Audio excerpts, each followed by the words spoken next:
Hi everyone, welcome to my another video. সবাইকে আমার আরেকটা ভিডিওতে ওয়েলকাম জানাচ্ছি। সবাইকে গুড মর্নিং। আজকে মঙ্গলবার, তো আমি উঠে গেছি। অফিসের টিফিন বানাতে হবে সুদীপের জন্য, প্লাস ও খেয়েও যাবে। তো বাড়ির বারান্দায় এসে একটু দাঁড়িয়েছিলাম সকালবেলা।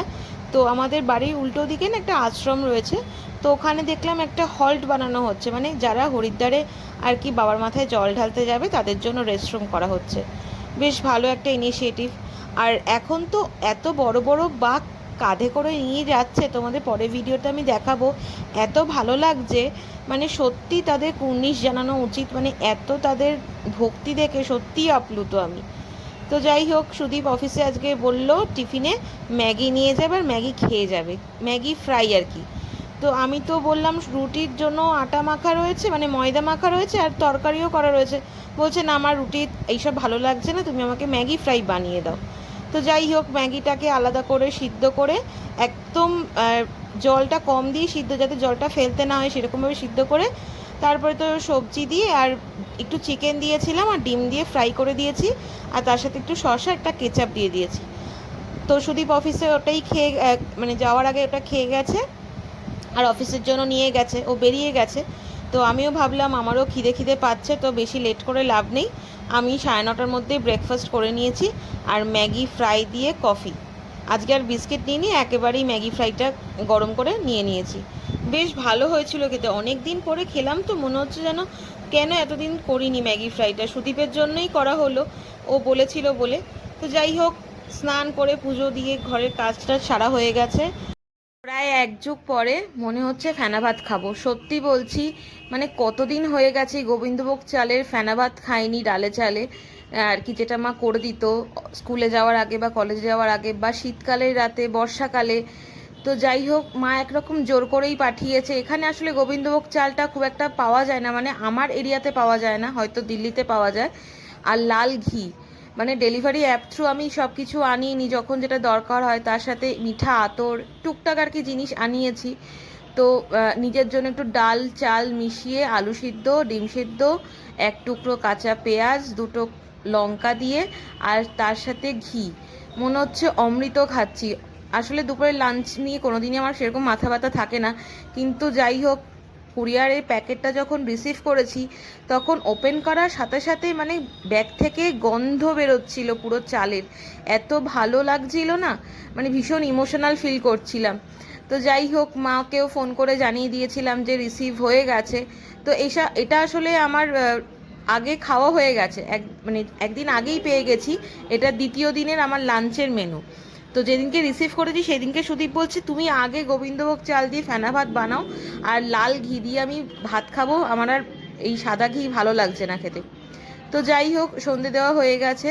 তো সুদীপ ফোন করে বলল যে আমি চলে এসেছি, গেটটা খুলে দাও। তা আমি ভাবলাম হয়তো চলে এসেছে। ও মা, গেট খুলে থেকে কেউ বাইরে দাঁড়িয়ে নেই। লিফটও তো ওপরে উঠছে দেখতে পাচ্ছি, আর আমি ভেবেছি হয়তো সিঁড়ি দিয়ে আসছে, ও লিফট হয়তো দেরি হয়েছে তাই সিঁড়ি দিয়ে আসছে। ও মা, তখনও মনে হয় বেসমেন্টেই দাঁড়িয়েছিল, হয়তো লিফট আর নিচে যাবে তারপরে হয়তো ওপরে উঠবে। যাই হোক, আমাকে 5 মিনিট ধরে গেটের সামনে দাঁড় করিয়ে রাখলো। আরও ফোন করার সাথে সাথেই আমি তো ছুটে যাই গেট খোলার জন্য, কারণ ভেতরের ঘরে থাকি, অসুবিধা হয়, যার জন্য ফোন করে দেয়। তো আজকে সে খুঁজে পেতে চপ নিয়ে এসেছে। এখানে শ্রাবণ মাস চলছে, তো তাই সব বাজার বন্ধ, মাছের বাজার বন্ধ, মাংসের দোকান বন্ধ, সব বন্ধ। তো কোনো রকমভাবে খুঁজে পেতে একটা আলুর চপ সিঙ্গারার কি দোকান আছে, ওইখান থেকে আলুর চপ নিয়ে এসেছে। আর মাছ পাইনি বলে সেটাই বলছে, তার সাথে অনেকগুলো লেবু নিয়ে এসেছে। 500 গ্রাম লেবু নিয়েছে, 40 টাকা। আর আলুর চপটা ব্যাগের ভেতরে করে নিয়ে এসেছে, কারণ এখানে স্ট্রিক্টলি আর কি মোমো যারা বিক্রি করছে তাদেরকেও বলেছে চিকেন মোমো যেন বন্ধ থাকে, ভেজ মোমো চলতে পারে, ভেজ পানির এগুলো চলতে পারে, বাট চিকেন মোমো যেন তারা না সেল করে। তো সুদীপের আজকে হঠাৎ করে আলুর চপ আনার কারণ হলো সেই চপ দিয়ে মুড়ি মেখে খাবে। মানে ও যখন হস্টেল লাইফে আর কি, কলেজে আর কি পড়তো, হস্টেলে থাকতো, তখন আর কি এরকমভাবেই ওরা সকালবেলা বা সন্ধেবেলা বলো চপ দিয়ে বা কোনো তেলে ভাজা দিয়ে মুড়ি মেখে খেত। তো ওকে সেইভাবেই মুড়িটা মেখে দিলাম ওর মতো করে। আর আমার জন্য একটুখানি পেরি পেরি মশলা দিয়ে, ছোলা দিয়ে, পেঁয়াজ লঙ্কা কুচি দিয়ে মুড়িটা মেখে আলাদা আলাদা চপ দিয়ে খাবো। মানে আমার আবার চপ দিয়ে মুড়ি মাখা একদম ভালো লাগে না, তো আমার এরকমই মুখে দিয়ে খেতে ভালো লাগে। তো বেশ ভালো লাগলো অনেক দিন পরে আলুর চপটা খেয়ে। তো তো যাই হোক, রাতে কি রান্না করব সেটা ভাবতেই ভাবলাম আগে আমি আমার যেটা দরকার পুরো মাসের জন্য সেটা বানিয়ে ফেলি। কারণ অনেকগুলো টমেটোও ছিল ফ্রিজে, তো ফ্রিজে কেটে ফেটেই রেখেছিলাম। তো তারপরে টমেটো চাটনিটা বানিয়ে ফেলছি আর কি। কড়াইতে সর্ষের তেল গরম করে তাতে 5 ফোড়ন আর একটা শুকনো লঙ্কা দিয়ে তারপরে কেটে রাখা টমেটোটা দিয়ে দিলাম। সব কিছু রেডি থাকলে না খুব ঝটপট হয়ে যায় জিনিসটা। তারপরে একটুখানি নুন দিয়ে দেবো যাতে তাড়াতাড়ি করে টমেটোটা গলে যায়। তারপরে একটু তেঁতুল দিয়ে দেবো, ঘরে একটুখানি তেঁতুল ছিল, আর তেঁতুলটা দিলে বেশ ভালোও লাগে। টমেটোর চাটনির মধ্যে তেঁতুলটা বেশ গলে যায়, ভালো লাগে খেতে।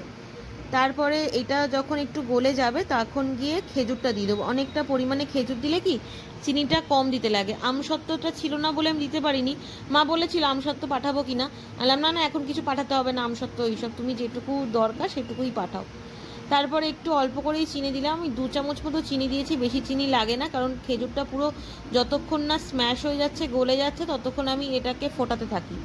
তারপরে তো কিশমিশের জন্য মিষ্টি হয়েই যায়। আর একটু সামান্য কাজু দিই, বেশি দিই না, শুধু আবার কাজুটা বেশি দিলে পছন্দ করে না।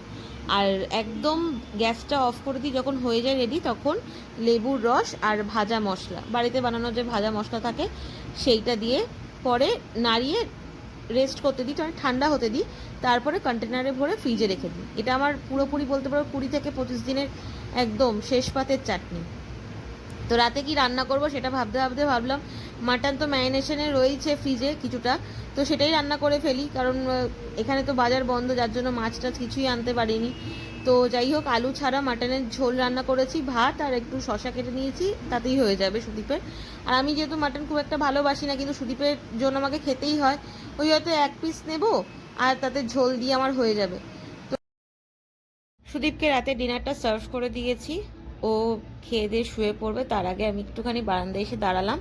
তো শুনলাম কালকে থেকে নাকি রাস্তাটা একদিকে হয়ে যাবে, মানে যাতায়াতের রাস্তা এক পাশেই হয়ে যাবে, আর ওই দিকটাকে খালি রাখা হবে যারা আর কি এরকম জল নিয়ে যাচ্ছে তাদের জন্য। তো যাই হোক, ভালো একটা ব্যাপার, যাতে করে তাদেরও কোনো রকম অসুবিধা হবে না। তোমাদের ভিডিওটা ভালো লাগলে অবশ্যই একটা লাইক করে দিও, কমেন্ট করতে ভুলো না ভিডিওটা কেমন লাগছে। নতুন বন্ধুরা চ্যানেলটাকে সাবস্ক্রাইব করে দিও। ওকে, বাই, থ্যাঙ্কস ফর ওয়াচিং।